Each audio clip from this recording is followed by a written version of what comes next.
Vecinos, amigos, compañeros, agradecerles primero que estén por aquí con nosotros en esta conferencia de este ciclo que se ha armado aquí en este espacio de trabajo que abrió el senador Carlos Navarrete. Este espacio de trabajo que está buscando hacer una reflexión sobre el Partido de la Revolución Democrática, su proceso de transformación, lo que está logrando. Este primer ciclo está dedicado a los principios y fundadores del partido. Por eso nos parece muy importante comenzar una serie de reflexiones en esta coyuntura tan fuerte que está viendo el país. ¿Cuál es el proyecto de país? ¿Cuál es el proyecto y cuáles son las alternativas que se tienen que construir? Por eso queremos agradecerles que estén aquí. Hay vecinos de todas las delegaciones. Este proyecto se transmite por internet y queremos abrir una discusión con todos los ciudadanos, con todos los perredistas, con toda la gente de izquierda, de cuál es el tránsito del partido, qué es lo que ha hecho, cómo se ha construido, quiénes han sido sus principales aportadores, cuáles son sus principales ideas. Por eso abrimos este ciclo de reflexión, este ciclo de conferencias, para que podamos todos compartir una visión. Y en ese momento planteamos también qué es lo que sigue. Tenemos 23 años, este ciclo se abrió a partir del aniversario del partido. Esta es la tercera conferencia que tenemos. El senador Carlos Navarrete está muy preocupado y muy interesado en que podamos profundizar esta discusión, y por eso el día de hoy los invitamos a una conferencia más, pero no cualquier conferencia. Una conferencia que nos parece muy importante, que se llama Los ideales que dieron el origen al Partido de la Revolución Democrática. Nuestro conferencista es el ingeniero Francisco Curi Pérez Fernández. Él nos va a plantear esta visión, es por supuesto fundador del partido, y a partir de ahí, desde su visión, desde el esfuerzo que se hizo, de lo que se ha trabajado para construir esta organización, ver qué es lo que puede seguir en este proceso, en esta discusión. El ingeniero Francisco Curi Pérez Fernández es egresado de la Universidad Michoacana, con maestría en Administración y Función Pública en el ITAM. Tiene una larga trayectoria política en Administración Pública, fue fundador del Partido de la Revolución Democrática, fue diputado en diferentes legislaturas, delegado estatal del PRD en 12 estados, subsecretario de Organización de la Secretaría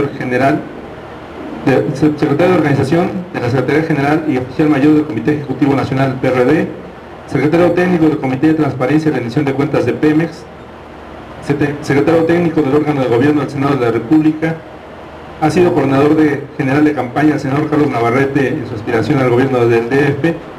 Actualmente colabora con la relación de candidatos de Nueva Izquierda en el Partido de la Revolución Democrática en el DF y juega un papel muy importante y muy destacado en la ciudad, en este proceso de definición de lo que estamos viviendo, este proceso de candidaturas, este proceso de campaña en la ciudad. Él planteará su visión de lo que ha sido el partido, cómo se construyó, cómo se está generando. Paco, muchos de ustedes lo conocen, es un compañero que polemiza y polemiza bien. Construye, abstrae, propone, por supuesto, genera polémica, porque esto es parte de la discusión de las ideas, de la construcción del futuro, de la construcción del pensamiento, poder debatir, poder discutir. Le agradecemos enormemente que nos dedique este espacio, esta reflexión, y que nos ayude a seguir construyendo el Partido de la Revolución Democrática. Muchas gracias, lo dejamos con ustedes. Muchas gracias, Juan Carlos. Muchas gracias a los presentes aquí y a los que nos están escuchando y viendo a través de internet. Miren ustedes, cuando me propusieron a mí la posibilidad de participar en este ciclo de conferencias,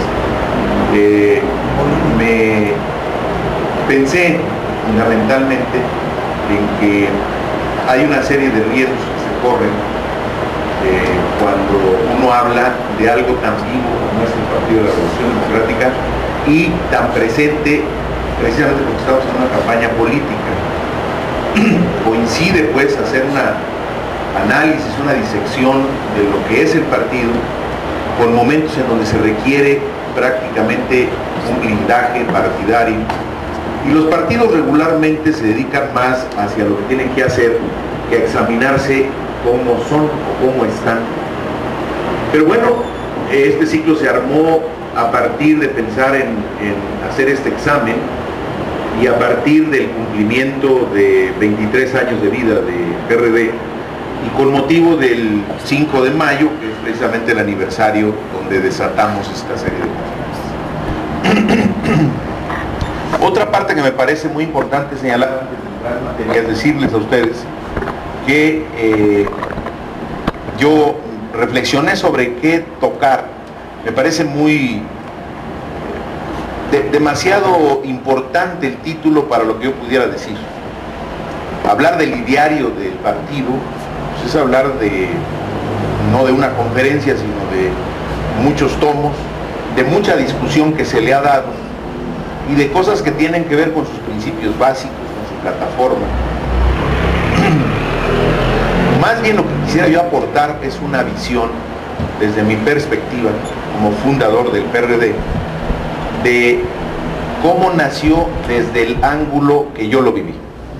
Me parece que eso me coloca pues en una posición de testimoniar, de hacer un testimonio sobre el tema que puede ser útil para muchos, como una reflexión de nuestros orígenes, como hablar de los padres que tuvimos y hablar de qué herencia tenemos de esos padres, y también como una, ¿por qué no decirlo?, también como una forma de llamar la atención sobre temas que creo que valdría la pena que empezáramos a ventilar públicamente para construir un mejor partido.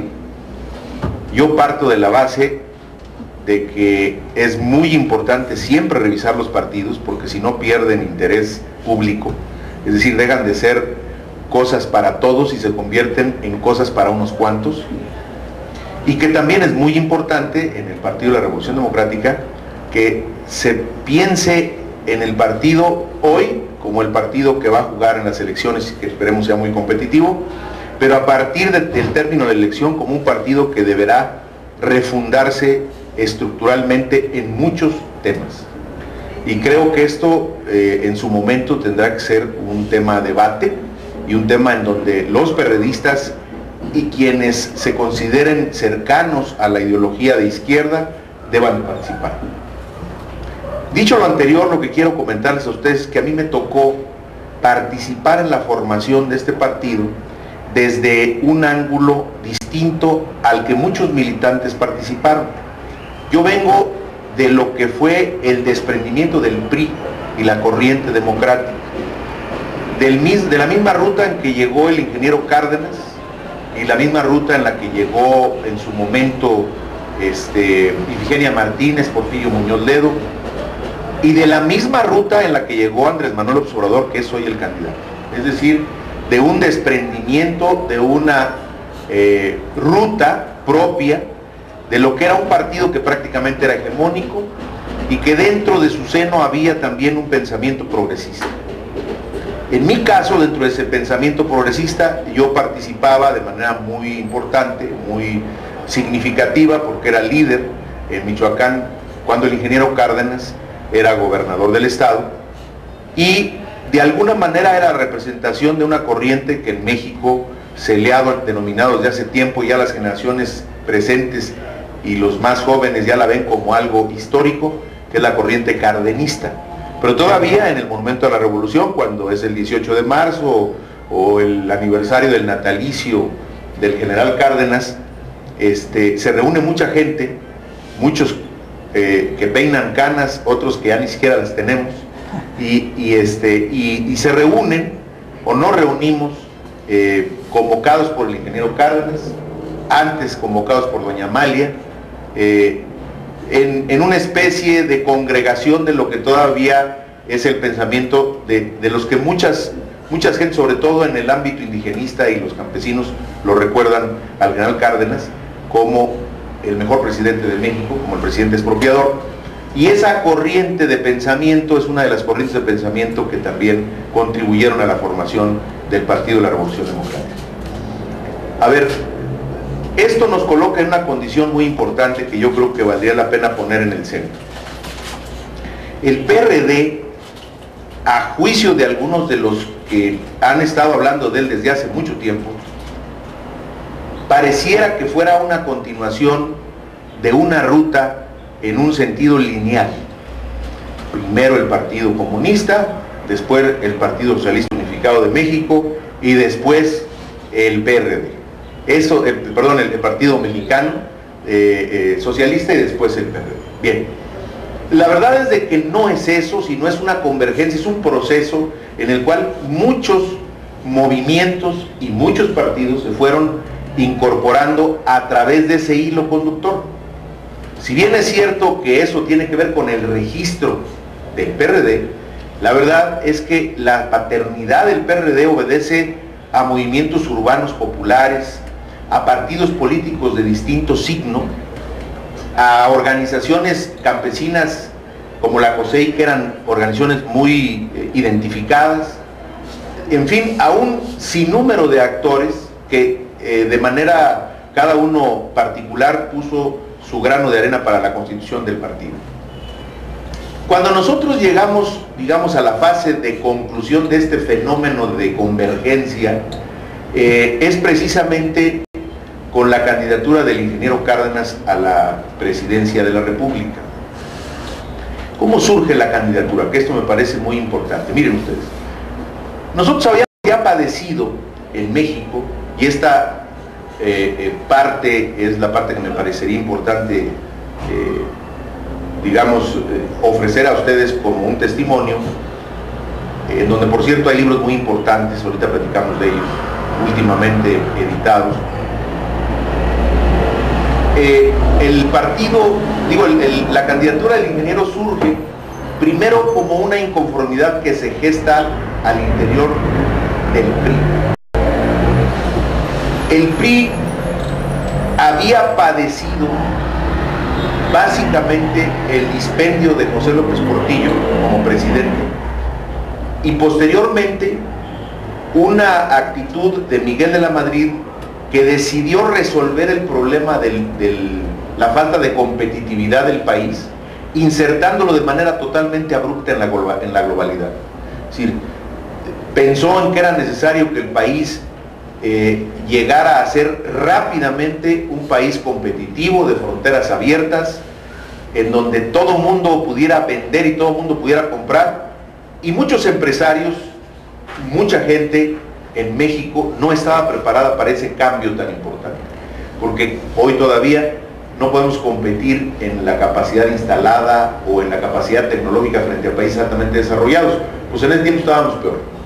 Entonces esa cuestión tan abrupta, la venta de empresas paraestatales que tenía en demasía, por cierto, el gobierno del gobierno federal, y un abandono absoluto del campo mexicano, colocaron a toda esta ideología de una economía absolutamente rupturista con el estatus que había seguido la economía mexicana y la adopción de fórmulas totalmente ajenas en lo que le hemos llamado la corriente del neoliberalismo. Y eso, aplicado por Miguel de la Madrid, originó una enorme molestia de muchos sectores que se quedaron sin trabajo prácticamente. Entonces el Estado asistencialista, que era un binomio con su partido, el PRI, empezó a perder una base de sustentación muy importante. Allí emerge, por cierto, una candidatura que es importante, la candidatura de Manuel Cloutier, un empresario rico, sinaloense, que muy distinto a la gente de Acción Nacional de la época, que eran gente muy ligada al clero, a las cosas muy conservadoras, este personaje le imprime un vigor a Acción Nacional y empieza a captar de manera muy importante estas inconformidades de mucha gente. Cosa curiosa, un partido que estaba representando absolutamente al sector empresarial y clerical, ahora este partido tenía la posibilidad de tener una clientela enorme y la gente estaba con el oído muy atento porque estaba muy inconforme. Dentro del PRI había mucha gente que se disciplinó, pero otros no. Y de los que no se disciplinaron, varios empezaron a reunirse. En 1985 Hubo una declaración de un congresista norteamericano en el que se decía que se iba a aplicar algo semejante a lo que tenemos ahorita como reforma en los Estados Unidos, que ha traído problemas bastante severos a nuestros compatriotas que están yendo a trabajar allá. Este congresista norteamericano era un personaje que su sola manifestación de querer hacer esta ley hizo que hubiera una respuesta obligada del PRI y de muchos sectores de la izquierda.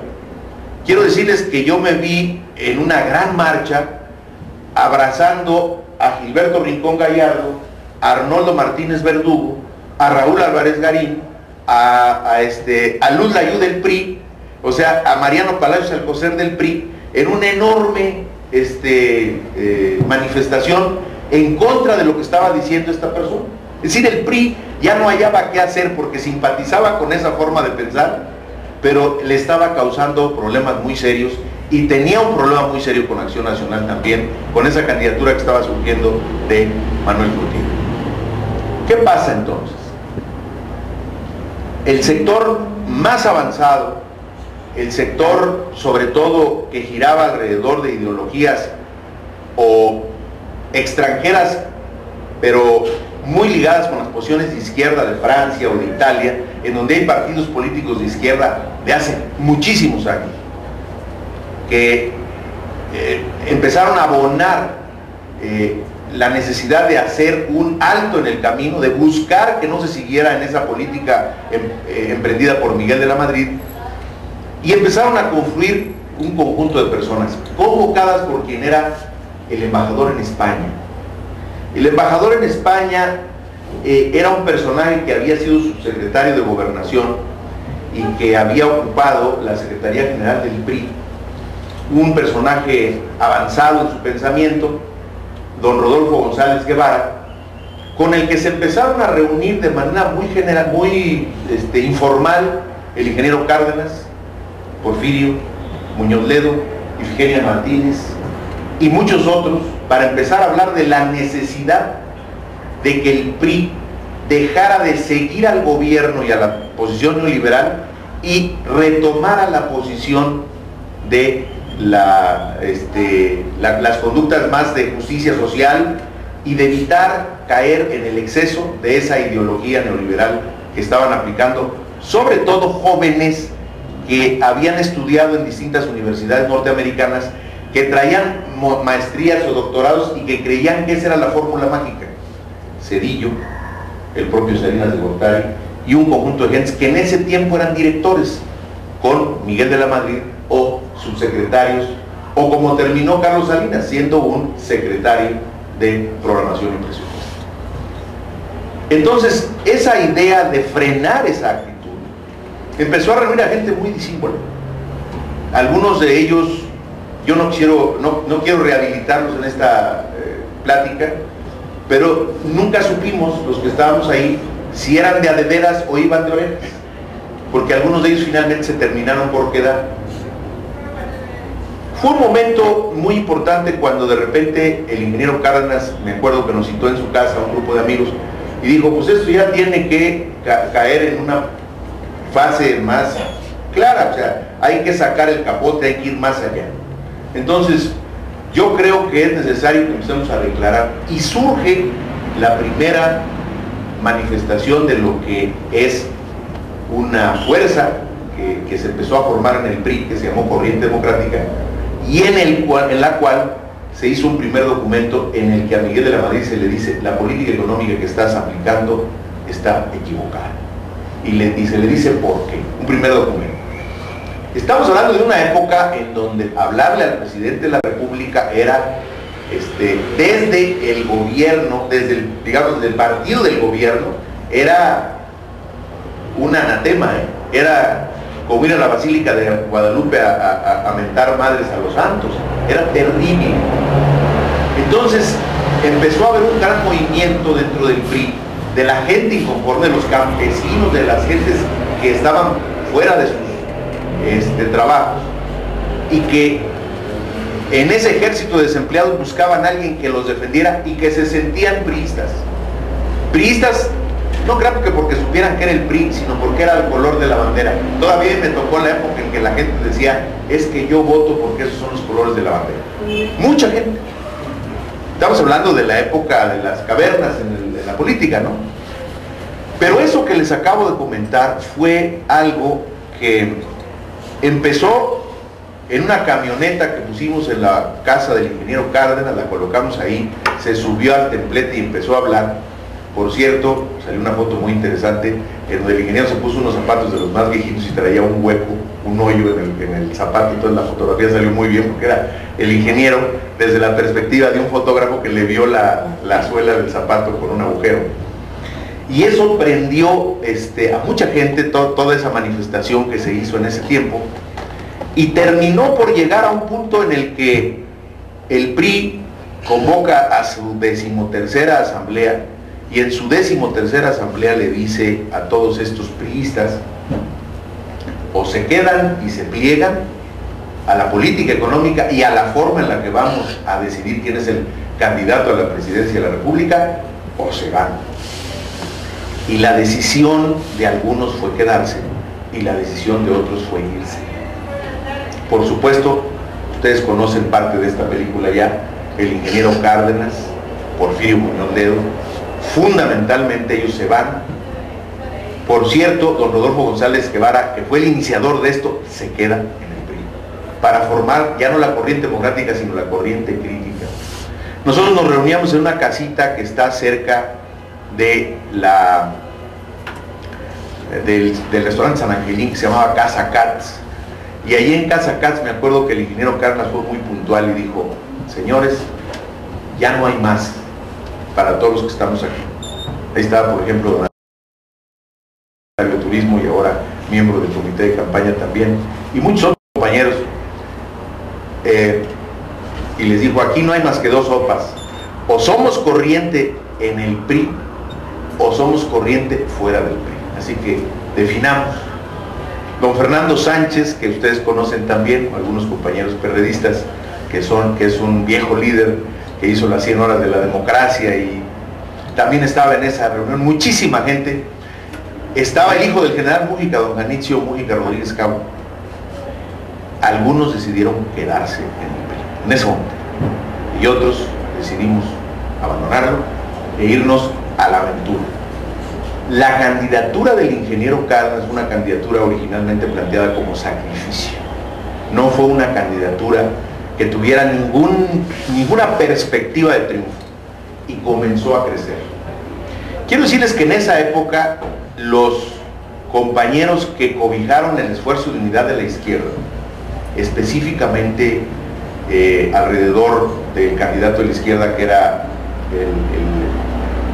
don Eberto Castillo, que fue una figura extraordinaria en el partido, todos ellos veían en el ingeniero Cárdenas una especie de personaje revisionista, una especie de priista que no se saldría del PRI, o que estaba llamado a mediatizar la emergencia de una izquierda fuerte. Muchos de los compañeros con los que ahora estamos juntos en el PRD, y que seguramente algunos nos estarán escuchando, recordarán mucho que en esa época no nos veíamos muy bien, porque se pensaba que la figura de Eberto Castillo iba a crecer mucho, y que la figura del ingeniero Cárdenas, ya fuera del PRI, con todo el ataque del aparato en contra, no iba a crecer. Pero resultó que no fue así.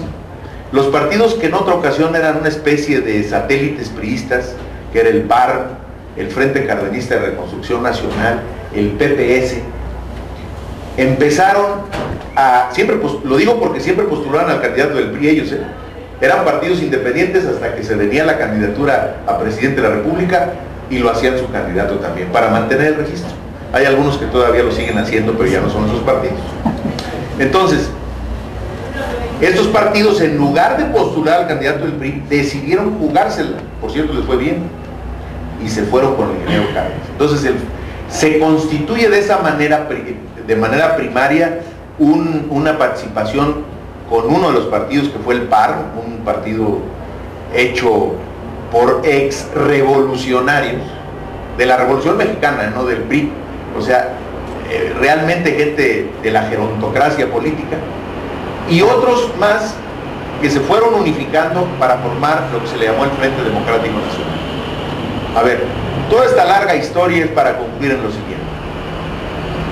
Cuando estamos en el final de la campaña, Eberto toma una posición generosa junto con quienes habían armado con él este nuevo partido de izquierda, de darle al ingeniero Cárdenas, cederle la acera y darle la posibilidad de que figurara como candidato. Con lo cual, la candidatura del ingeniero Cárdenas se potencia de una manera brutal, y entonces el ingeniero, de ser una candidatura de sacrificio que había venido creciendo con mítines enormes en distintas partes de la República, pasa a ser entonces ya una opción real de disputa del poder contra el PRI. Y entonces a los priistas se les empiezan a caer las tuercas y los tornillos.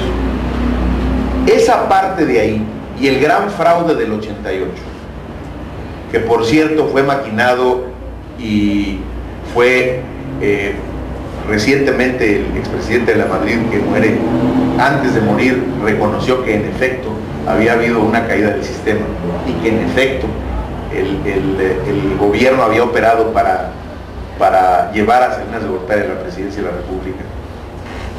Por supuesto los periodistas dijeron que estaba medio enfermo, que no puede decir las cosas, pero que fue reconocido públicamente que así fue. Después de ese gigantesco fraude, que por cierto es semejante al fraude que le cometen a Andrés Manuel años después, el ingeniero Cárdenas y muchos de los que se integraron en este esfuerzo unitario y que se dieron la acera al ingeniero para que fuera candidato, de armar un partido como el Partido de la Revolución Democrática. Ahora, ¿qué pasa con esa confluencia de distintos partidos? ¿Qué pasa? De distintas personalidades.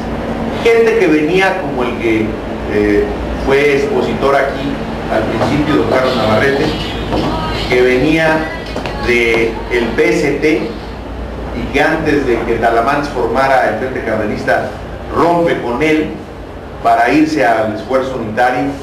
O qué pasa con Javier Santiago, que también estuvo aquí, que fue de los formadores del Partido Mexicano de los Trabajadores con Alberto Castillo, ¿no? O con Marco Rascón, que viene de los movimientos populares y de Punto Crítico, que también estuvo en las conferencias estas aquí. Qué bueno que estén buscando gentes de distintos ángulos de los que formamos esto, porque todos nos reunimos y llegamos a la conclusión de que debíamos de armar un gran partido, un partido nuevo y un partido de un corte en el que tuviera no nada más un contenido ideológico importante, sino que tuviera una vocación de poder. A ver, yo aquí observo en esta confluencia de distintas formas de pensamiento para formar un partido, un primer problema con respecto a la gente que cree que el partido es suyo. Sí, o sea, hay algunos compañeros que creen que su afluente de la cual vienen, esa es la que debería prevalecer en el PRD, y todas las demás están equivocadas, todavía después de 23 años. Es decir, hay una percepción equivocada de la realidad. Hay mucha gente que contribuyó con distintas formas de pensamiento. Tan es así que nosotros hemos tenido candidatos a la presidencia de la República que provienen del PRI, ¿sí? Y candidatos a otras partes o a otros niveles que provienen de partidos políticos o expresiones de movimientos populares muy diversos. Es decir, el partido en las candidaturas refleja la pluralidad, pero en la idea y en la convocatoria a discutir los temas pareciera que está proscrito formas de pensamiento más diversas. Hasta ahora estamos entendiendo que hay que ir por el rescate de la sociedad civil, quién sabe cosas es eso, de hablar un poco más abiertamente y de no ser tan radicales, de que si no vamos por el voto de la sociedad civil, vamos a hacer un partido de bolsillo. Y si vamos por el voto de la sociedad civil, entonces tenemos que pensar de una manera más amplia todavía y no querer que la gente entienda lo que nosotros queremos, sino tratar también de entender lo que la gente quiere y tratar de que el partido refleje lo que la gente quiere. ¿Qué es lo que está pasando con algunas candidaturas, entre comillas, ciudadanas, que están logrando gran éxito en distintos lugares? El voto en blanco de los ciudadanos que se dio hace 3 años que sí hay de parte de la ciudadanía un interés de que se le tome en cuenta, de que quizás estamos nosotros cerrados de querer ponerle una camisa de fuerza a mucha gente si no vemos esa pluralidad que el partido tiene. Yo creo, y lo quiero comentar con ustedes como un punto de vista que ojalá sea una aportación para el debate, que es muy importante que nosotros perfilemos un partido más abierto hacia lo que debe ser una izquierda de cara a este siglo, que nosotros abandonemos algunas de las posiciones que creemos que eran las posiciones de izquierda y que a lo mejor lo fueron en algún momento, pero que hoy representan una condición retardataria. Por ejemplo, México es uno de los países que tiene más problemas de recaudación. Probablemente en Latinoamérica sea el que menos recauda. ¿Por qué nos oponemos a una reforma fiscal? Nos oponemos a una reforma fiscal porque no sabemos qué van a hacer con el dinero que consigan estos cuates. Entonces el problema no es de cómo consigues la lana, sino cómo la gastas. Sin embargo, estamos en contra de la reforma. O sea, sí debiera tener más dinero. ¿Y qué tal si no hacemos una reforma y se nos acaba el petróleo? ¿Qué puede pasar? ¿Qué es lo que va a ocurrir? Bueno, hay muchos temas que en otras latitudes los gobiernos de izquierda los han venido resolviendo de otra manera.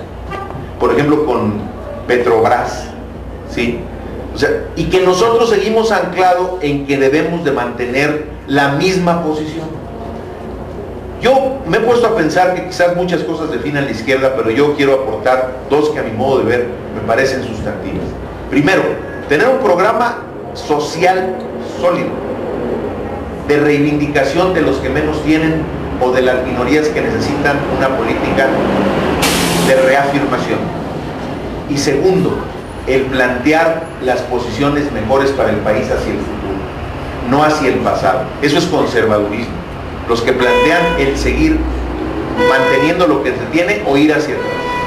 Esas dos vertientes de la izquierda, desde mi punto de vista, debieran de ser las que sobre esa base se discutiera en el Partido de la Revolución Democrática. ¿Qué sigue?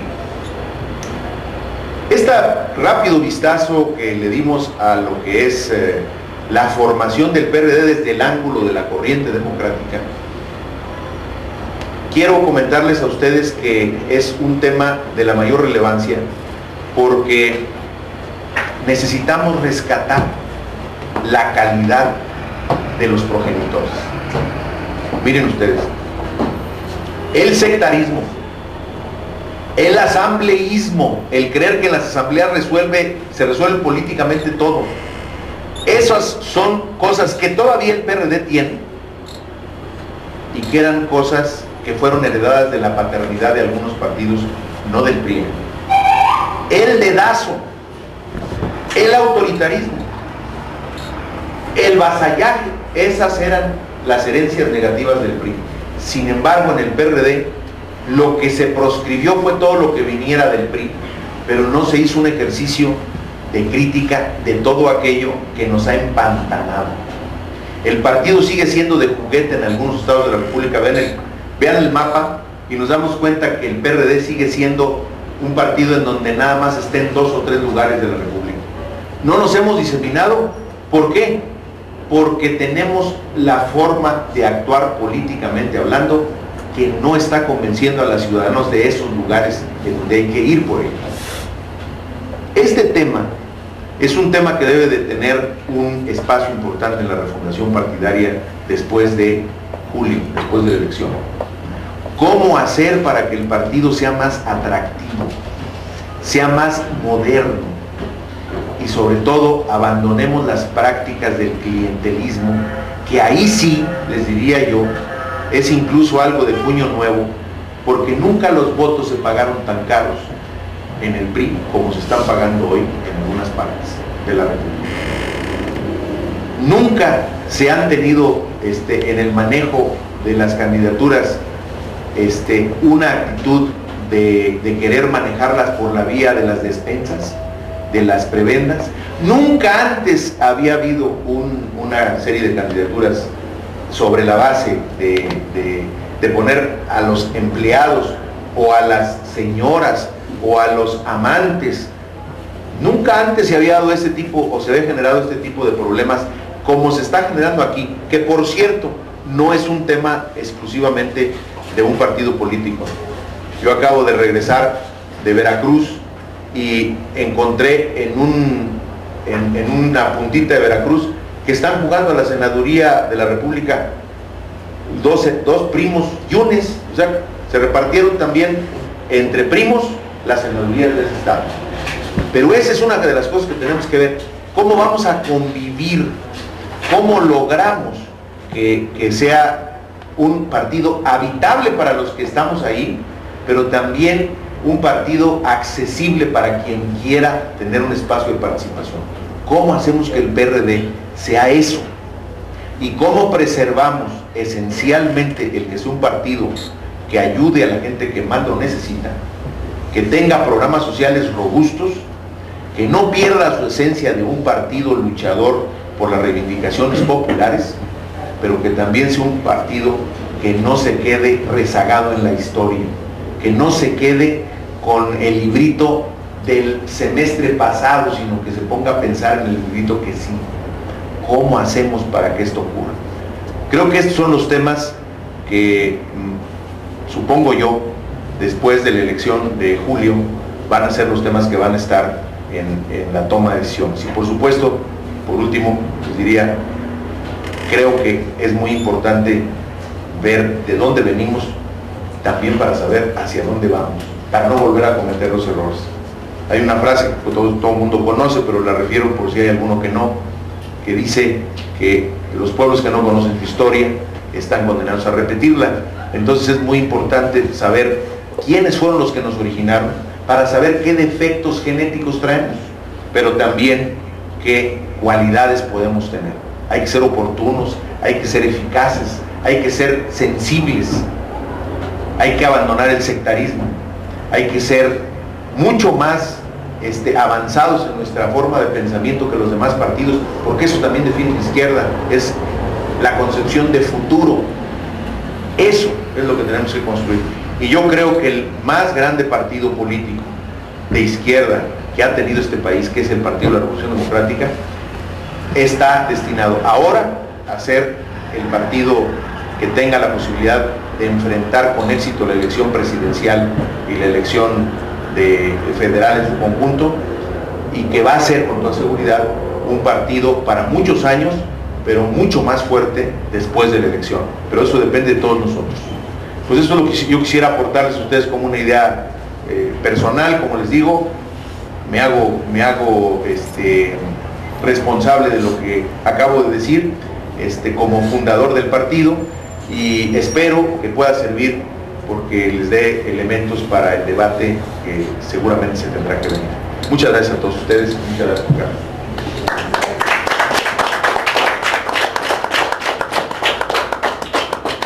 Paco, primero agradecerte tu intervención llena de datos, de información, de anécdotas, de conceptos, fundamentalmente.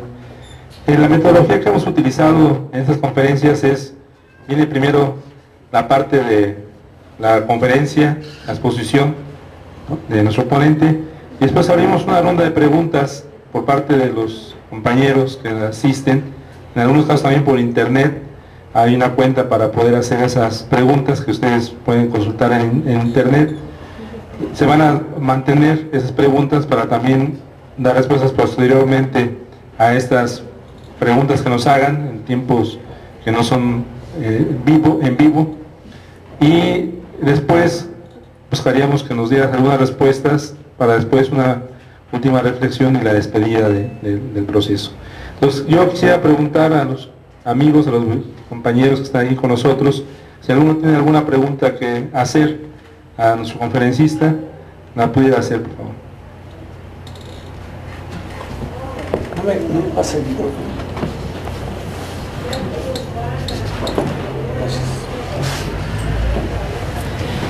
Ingeniero, la pregunta es la siguiente. Tomando en consideración que en estos momentos valga la redundancia, actualmente está haciendo la coordinación de todos los candidatos del PRD en el Distrito Federal. ¿Cuál es su percepción en cuanto a la unidad dentro de todos los grupos, dentro de las corrientes? Porque creemos que prácticamente ahí está el meollo del asunto para poder resultar todo un éxito la campaña. Gracias.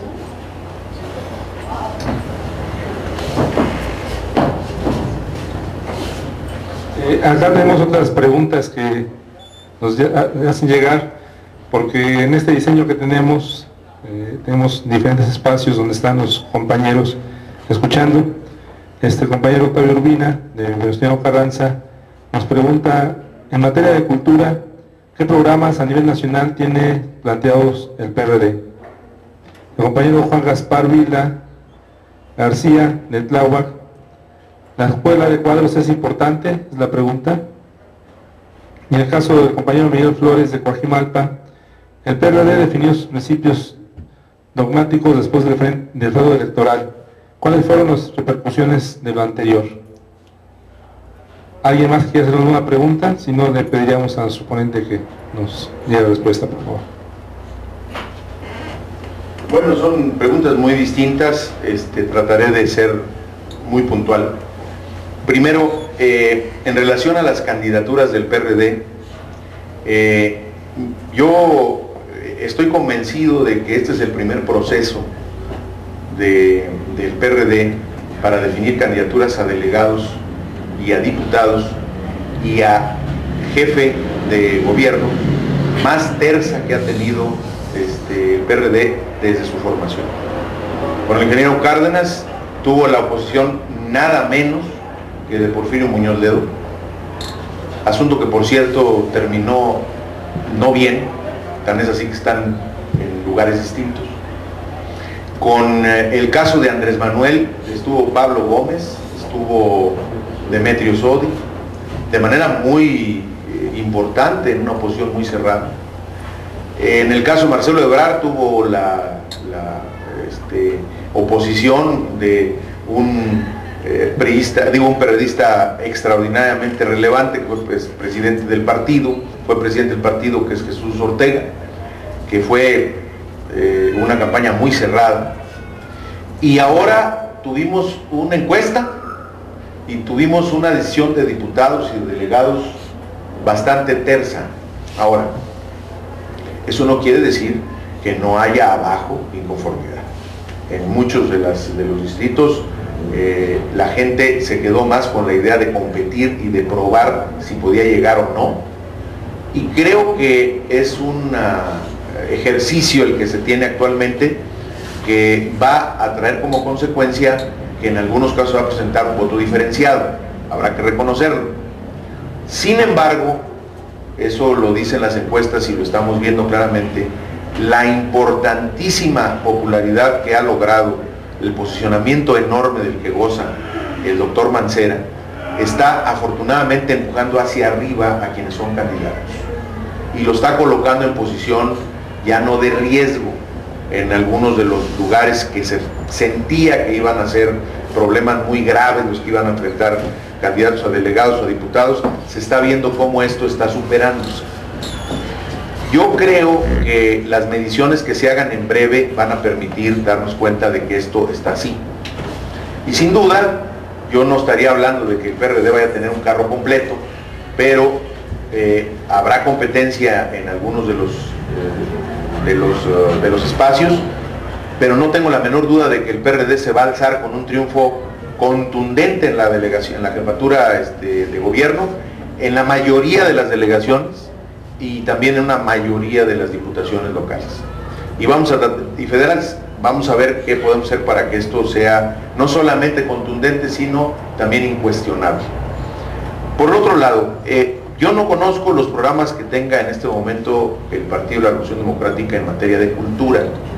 Lo único que podría decirles es que el tema de cultura y de educación es uno de los temas más relevantes para el Partido de la Revolución Democrática, porque es la forma a través de la cual se hace la infraestructura humana de futuro del país. Eso es muy importante. Yo creo que un país que tiene infraestructura humana sólida, y ese es un pensamiento absolutamente de la izquierda, es un país que tiene futuro. Todos los países que le invierten a la educación y a la cultura son países que tienen un futuro seguramente promisorio. Y el PRD seguramente tiene programas sólidos en esto, siempre los ha tenido, pero no podría ser puntual en el tema. En relación a una de las preguntas que se plantean aquí sobre la escuela de cuadros, también tiene que ver con esto. Yo creo que es muy importante en este proceso el que nosotros tengamos jóvenes que estén muy enterados de lo que es nuestra historia, de lo que es la perspectiva de un partido de izquierda y la perspectiva y el margen de maniobra de un partido como el Partido de la Revolución Democrática. Me parece que eso, además de la cultura política en lo general, son temas que deben de ser parte de la formación de la escuela de cuadros que el partido tiene que procurar fortalecer. Desde mi punto de vista, ese es uno de los temas que hay que cambiar sustantivamente a partir de la revisión del PRD. Que seamos un partido que discutamos más el fondo de las cosas que las candidaturas a las cuales tenemos derecho cada una de las corrientes.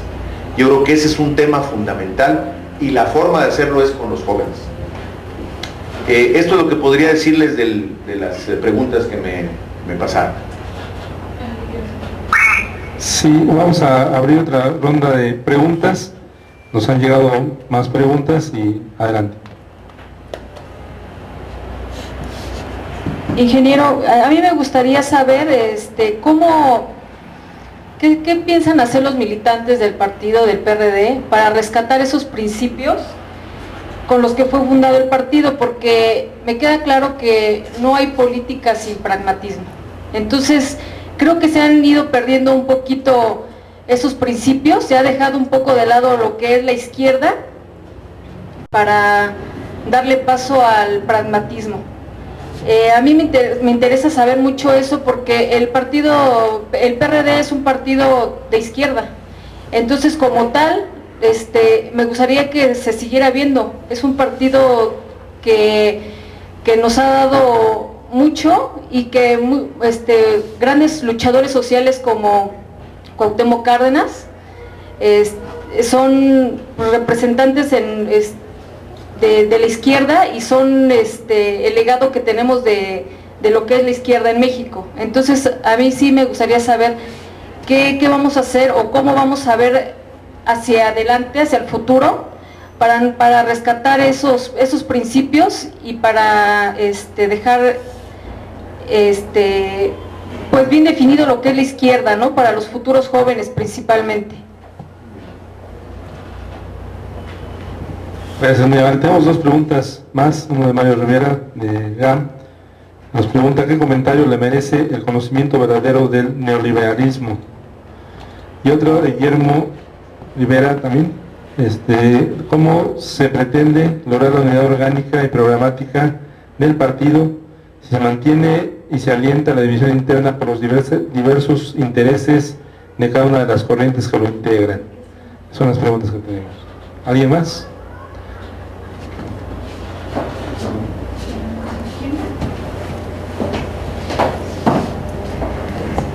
Gracias, buenas tardes. Mirza Molina de Venustiano Carranza. Es una pregunta que viene, quisiera nada más hacer un pequeño contexto para llegar a la pregunta. Desde hace ya varios años el PRD no ha tenido dentro de sus espacios de discusión una agenda programática que sirva para visualizar un proyecto de izquierda. La compañera dice, ¿cómo hacer para que la militancia del PRD conozca todos los documentos que le dieron una estructura orgánica al propio partido?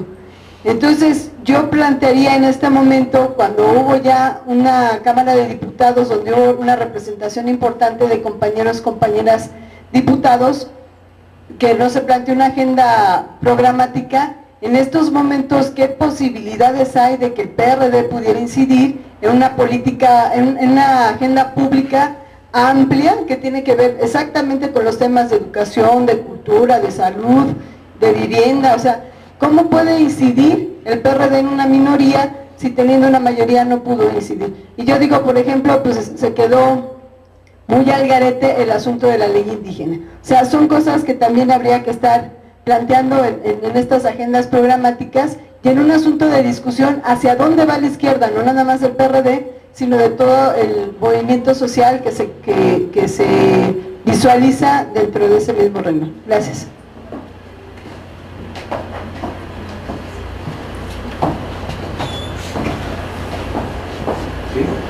Bien, creo que hay tres preguntas que se pudieran engarzar. La agenda programática, que es esta última reflexión más que pregunta que hace Mirza, y el tema del pragmatismo y de rescatar principios por parte de los militantes. Creo que son tres preguntas que están muy imbricadas. A ver, yo quisiera comentarles a ustedes lo siguiente. Desde mi punto de vista, la agenda programática es una agenda que, legalmente hablando, es una obligatoriedad que tiene el partido por ley de tener presentados en sus documentos básicos ante el IFE un catálogo de lo que el partido dice defender. Ahí podríamos decir que existe. O sea, no es una cosa que sea omisa o ajena el partido a tenerlo, hay que empezar por eso.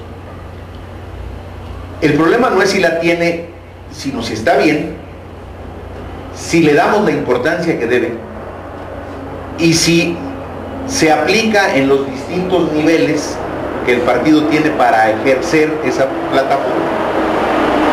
Incluso en épocas electorales se obligan a los candidatos a que presenten una plataforma, que es también líneas programáticas. Entonces, aquí el problema está no en no tenerlas, sino en cómo les damos importancia y cómo las aplicamos. En lo general, los partidos políticos hacen el manejo de estas líneas, en lo general lo digo, perdón que sea así, como cuando uno va con un notario a hacer una escritura para una asociación y le dicen a uno, ponle el objeto más grande para que te quepa todo lo que se pueda ahí. Es decir, no hacer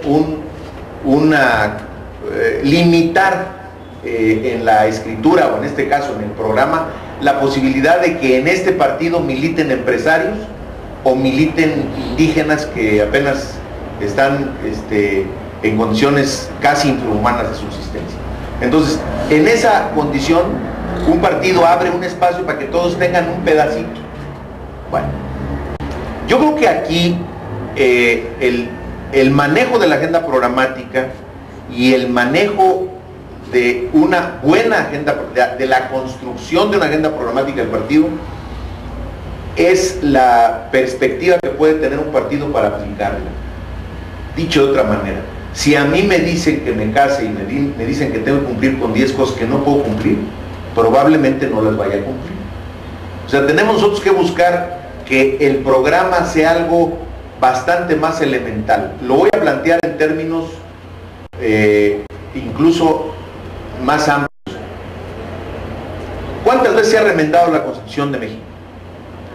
¿Y cuántas veces se ha remendado la Constitución de los Estados Unidos, por ejemplo? ¿Cómo andan los artículos de una y otra? O sea, lo que quiero decir es que en algunos países se tienen pocos, pero muy bien peinados, y no muchos, pero que nadie cumple. Ese es un tema que habría que valorar bien en la conformación de lo que es el partido en su parte programática. Yo creo que es un tema de debate, pero yo creo que en lo que yo estoy de acuerdo con Mirza totalmente, es que el partido no debe, y menos diría yo, no puede hacerlo, porque México es un país de enormes desigualdades, abandonar la agenda social, fundamentalmente. Ese es un tema obligado para un partido que se diga de izquierda aquí. Si estuviéramos en Suiza, a lo mejor cabría la posibilidad de que pensáramos en otra cosa. Pero la parte programática de la agenda social debe tener un contenido muy fuerte en México. Ahora, engarzo con otro tema, el asunto del pragmatismo con el asunto de la ideología. Miren, Un expresidente de España, muy importante, de los socialistas de último cuño, decía que los partidos deben de pensar más en ideas que en ideologías. Este lo dejo como un ejercicio de reflexión, porque la izquierda secular, la que viene de mucho tiempo, está acostumbrada a debatir y analizar, le da mucha importancia a las tesis, a los principios, y eso se funda incluso en preceptos como que no hay práctica revolucionaria sin teoría revolucionaria. Eso es cierto, pero también es cierto que uno tenemos que ser eficaces, que un partido tiene la necesidad de ser eficiente, eficaz, y tener la posibilidad de crear espacios en donde la gente lo vea a uno como su representante. Si un partido político no es capaz de tener empatía con lo que piensa la gente, es un partido que se coloca a la retaguardia de aquellos que sí lo pueden hacer. Y lamentablemente en este país, si nosotros no hacemos eso, vamos a ver gente que necesita de esta forma de pensar y de un partido que los defienda, yendo con los verdugos a otro partido a votar por ellos. Eso es lo que puede pasar si nosotros somos capaces de identificar lo que la gente quiere y de armar un programa acorde con las necesidades de futuro de esa gente. La agenda social es muy importante. Entonces, ese es un problema que hay que debatir, el problema de la ideología y del pragmatismo. Yo le diría, hay que tener y mantener la ideología hasta donde sea uno responsable y hasta donde el partido le sea necesario tenerla para identificarse y tener un rostro, y tanto pragmatismo como sea conveniente para ganar elecciones y para tener la posibilidad de ser competitivos. Es una fórmula en donde no podemos decir que sea uno una cosa o la otra. Si es uno absolutamente pragmático, se desdibuja y tenemos la posibilidad de que al rato lo mismo sea Chana que Juana, lo mismo seamos nosotros la Coca-Cola o la Pepsi-Cola. Pero también, si nos convertimos en un partido que sea ideológicamente muy sólido y que cada quien sepa lo que hace, pero que esté muy divorciado de lo que la gente quiere, nos vamos a transformar en un partido testimonial, en un partido chiquito que va a representar a minorías. Y este partido, perdón que se los diga, tiene la obligación de representar a mayorías, porque gracias, déjenme decirle que gracias, y lamento decirlo así, a la política neoliberal aplicada que ha vuelto pobres a millones de personas en este país, esa gente necesita que haya un partido que a ellos les diga que los está defendiendo y que ellos sientan confianza de sentirse defendidos, porque si nosotros decimos que los defendemos pero ellos no tienen confianza, también no sirve para nada. Entonces ese es un punto que nosotros tenemos que ver, y sí estamos obligados a ser pragmáticos. Bien, por último, respecto a las preguntas que me estaban comentando, yo soy un crítico de las corrientes, porque alguien planteó aquí que se mantiene el individualismo de las corrientes. Yo creo que eso tiene que cambiar. Yo creo que debe de cambiar en todas las corrientes. Que tenemos que, parte de esa revisión que debe de iniciarse después de que pase la elección, es la revisión de que las corrientes sean fundamentalmente maneras de pensar, no agencias de colocaciones. No digo que las corrientes no sean o no convengan también como un medio para acceder a una posición, pero deben ser fundamentalmente lugares en donde uno encuentre gente que tiene similitud de formas de pensar en un lugar.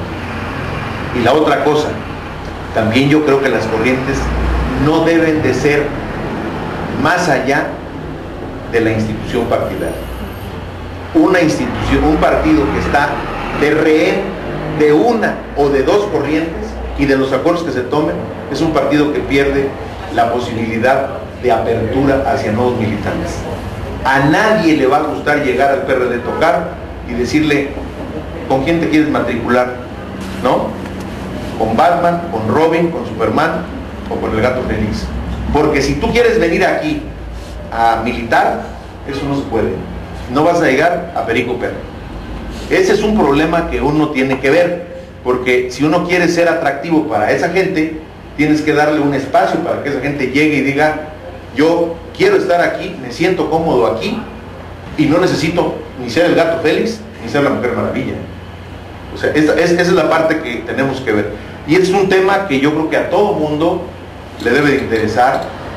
Quién sabe pise algunos callos con lo que estoy diciendo, pero me imagino yo que muchos, aún los que militamos en determinada expresión política, nos damos cuenta que es el momento de una revisión a fondo para que seamos más abiertos y para que seamos mucho más institucionales. Finalmente, yo lo que quiero comentar respecto al neoliberalismo, que es la última parte de lo que me preguntaron a mí, les diría esto. Miren, yo creo que ahí podemos caer en un error si lo vemos desde un punto de vista actual el tema. Dicen que la reproducción de todo lo que el hombre ha creado, de todo el avance tecnológico que ha creado, se da a cada 4 años. Es decir, cada 4 años todo lo que generó la humanidad en toda su historia se duplica. Con eso, ¿qué quiero decirles a ustedes? Que estamos platicando sobre el neoliberalismo desde hace 20 y tantos años. A ver, ¿quién pone en duda la globalidad hoy? Que era un concepto que cuando se formó la corriente democrática, los primeros documentos, si los tengo, cuestionábamos no ir a la globalidad, porque eso era insertarse en los circuitos de poder de las grandes esferas económicas y los grandes países, rapaces. Allá estamos, digo, más globalizados no podemos estar. Ahorita estamos padeciendo que el dólar está a 13 y pico por un problema que se generó en quién sabe dónde, ¿no? O sea, y eso afecta en la columna vertebral lo que quieran.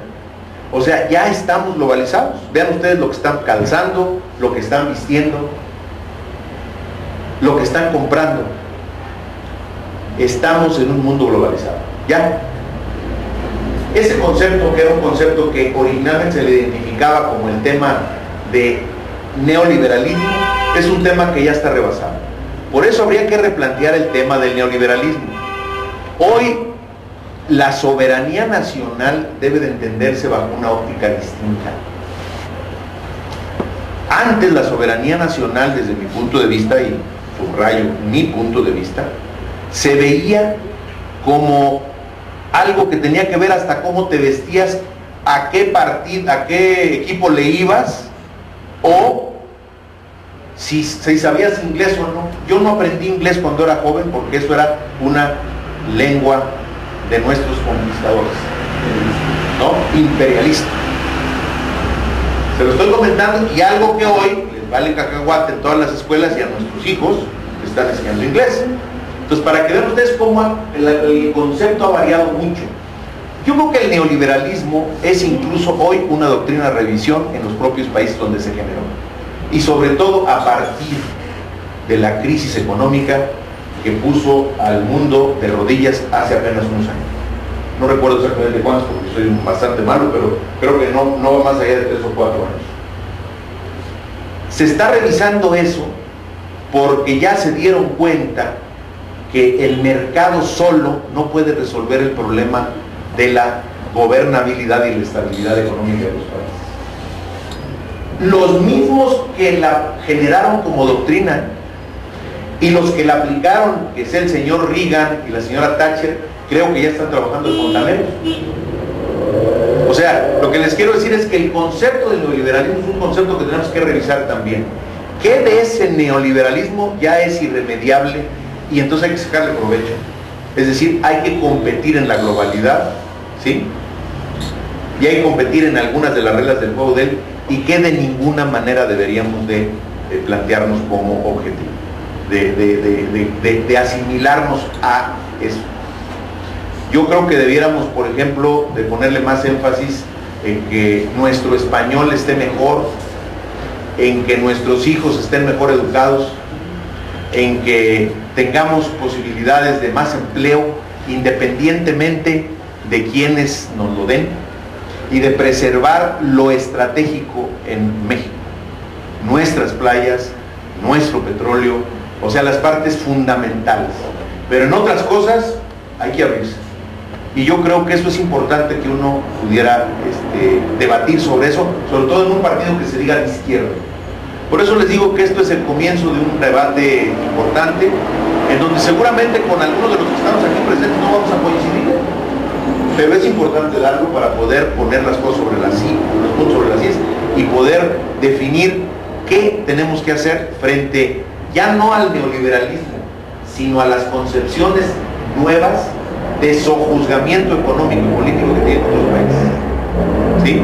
Hoy hay un concepto que acuñaron recientemente que se llama corporatocracia. La corporatocracia es un concepto que todavía va más allá del tema del neoliberalismo. Es como la Ford, la Kimberly Clark y muchas otras empresas se han constituido ya en holdings que tienen un grupo de gentes que deciden lo que va a pasar en una bolsa de valores y truenan una economía, o ponen un presidente o lo quitan. ¿Me voy a entender? Es decir, es un concepto distinto que aplica ya en otra forma de manejarse. Lo que yo estudié de economía en mi tiempo, la verdad es que tengo que agarrar y darle una releída a la luz de las condiciones actuales que están pasando en las economías del mundo y de lo que se está haciendo para que los países se sigan sangrando. Una cosa no ha cambiado. Hay países que sangran a otros y hay economías que viven de otras. Eso no lo ha cambiado, pero las fórmulas son distintas. Bueno, vamos a cerrar la conferencia del día de hoy con esta visión que genera el ingeniero Francisco Curi de lo que hay que empezar a revisar y platicar entre todos. Una de las virtudes, una de las herencias importantes que tiene la izquierda es la posibilidad de discusión. Por eso cuando abrimos este ciclo de conferencias, lo hicimos con esa intención, lo platicamos con el ingeniero, con otros compañeros, José Morales, Memo Ortiz, otros compañeros, por supuesto el senador Navarrete, porque lo que queremos abrir es un espacio de reflexión, saber qué es lo que está pasando, compartir ideas.